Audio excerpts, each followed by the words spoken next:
નમસ્કાર દર્શક મિત્રો, આજે આપણે જાણીશું ઊંચા કોટડામાં ચામુંડમાના ધામ વિશે। મિત્રો, અહીંયા તમારું વાહન પાર્કિંગ કરી દેવાનું રહેશે। ગમે તે વસ્તુ લાવેલા હોય વાહન પાર્કિંગ કરીને અહીંથી તમારે ચાલીને જવાનું રહેશે। મહુવાથી 23 કિલોમીટરના અંતરે અને ભાવનગરથી 90 થી 100 કિલોમીટરના અંતરે આવેલું છે। મિત્રો, મંદિરની નજીક જ શ્રીફળ ઉતરવાનું આવે છે, તો અહીંયા તમારે તમારું શ્રીફળ વધારી નાખવાનું રહેશે। મિત્રો, તમે અહીંયા મંદિરે પગે લાગવા જાવ તો તમારો ફોન તમારે સાયલેન્ટ અને તમારા ખીચામાં રાખવાનો રહેશે। અહીંયા વિડીયો ઉતારવા અને ફોટા પાડવાની સખત મનાઈ છે, જો અને તમારો ફોન બહાર કાઢશો તો તમારે 1100 રૂપિયાનો દંડ લેવામાં આવશે। જસાભીલને એક વખત ચામુંડા માતાજી સપનામાં આવી તારી પત્ની અને માલઢોર સાથે ગોહિલવાડ તરફ પ્રયાસ કર અને તારી કાળી ગાય પગની ખરી જ્યાં કોતરે ત્યાં તું નિવાસ કરજે અને મારું ખાંડિયું ત્રિશૂળ પણ ત્યાં સ્થાપના કરજે। જસાભીલે માતાજીની આજ્ઞા મુજબ ગોહિલવાડ તરફ નીકળી ગયો અને ઊંચા કોટડા ગામે આવી અહીં તેની કાળી ગાયે ખોતડ્યું, જેથી ચામુંડા માતાજીનું મંદિર બન્યું અને આજે પણ ખાંડિયું ત્રિશૂળ અહીં પૂજાય છે। લોકમાન્યતા મુજબ 15 દિવસ અહીંયા અને 15 દિવસ ચોટીલામાં માં ચામુંડમાનું ખાંડિયું ત્રિશૂળ જોવા મળે છે।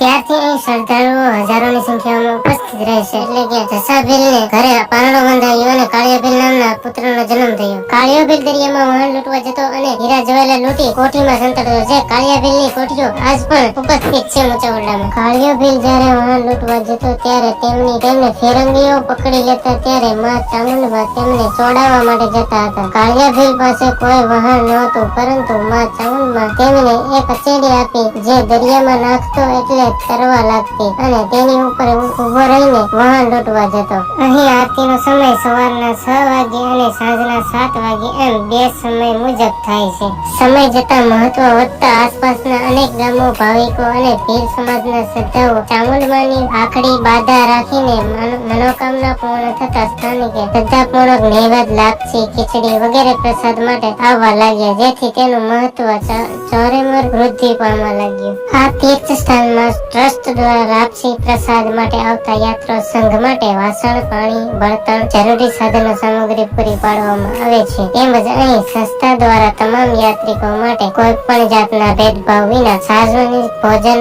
પ્રસાદની કાયમી વ્યવસ્થા ઊભી કરાય છે। શક્તિપીઠ ઊંચા કોટડા તરફથી જમવાની તથા રહેવાની સુવિધા પણ કરવામાં આવી છે અને આજુબાજુના ગામમાંથી માતાજીની સેવા કરવા માટે મંડળો પોતાની ઈચ્છાથી વિના મૂલ્યે સેવા કરવા માટે ત્રિશૂળની દક્ષિણ દિશામાં ભાવિકો અથવા યાત્રિકો માટે ચાની વ્યવસ્થા કરવામાં આવી છે, તો અહીં આવી ચૂકવવાનો રહેતો નથી। આ બિલકુલ પણ ફ્રી અને મંદિર તરફથી હોય છે। ચા પીને તમારી રકાબી તમારે જાતે જ ધોઈ નાખવાની રહેશે। મિત્રો, તો હાલ હું તમને લઈને આવી ગયો છું કાળિયાભીલની કોઠીઓ જોવા માટે। તો મિત્રો, અહીંયા કાળિયાભીલ વહાણ લૂંટીને આવતો અને તેની કોઠીઓ સતાડતો તે જગ્યા અહીંયા છે। અહીંયાથી તમારે પ્રસાદ લેવા માટે થાળી લઈ લેવાની રહેશે અને મિત્રો, તમારે અહીં 1 પણ રૂપિયો ચૂકવવાનો રહેતો નથી। અને હા, તમારે દાન દક્ષિણા કરવી હોય તો અહીંયા આવેલી ઓફિસમાં તમે દાન દક્ષિણા કરીને તમે પહોંચ મેળવી શકો છો। મિત્રો, તો અહીં ભોજનશાળામાં તેની ઓફિસ આવેલી છે, તો અહીંથી તમારે પહોંચ મેળવી લેવાની રહેશે। મિત્રો, પ્રસાદીની વાત કરીએ તો લાપસી, લાડવાનો ચૂંદો, ગાંઠિયા, રોટલી, ચાક, દાળ અને ભાત આવી પ્રસાદી આપવામાં આવે છે। મિત્રો, અહીંયા હજારોની સંખ્યામાં પ્રસાદી લઈ શકે તેટલું માણસ સમાઈ શકે તેટલો મોટો હોલ આવેલો છે। અહીંયા ગુજરાતના જ નહીં, મહારાષ્ટ્ર, મધ્યપ્રદેશ, ઉત્તર પ્રદેશ આમ વિવિધ રાજ્યોના માંથી લોકો પ્રવાસે પણ અહીંયા આવે છે।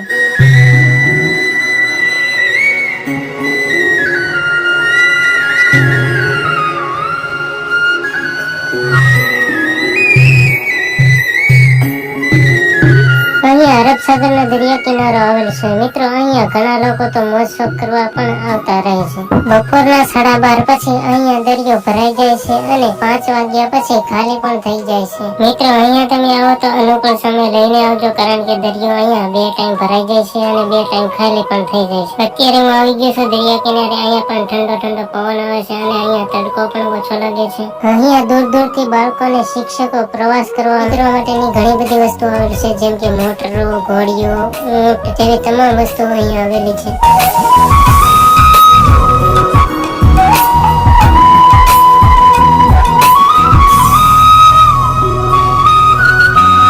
તો આજના વિડીયોમાં એટલું જ। મળીએ એક નવા સ્થળ સાથે।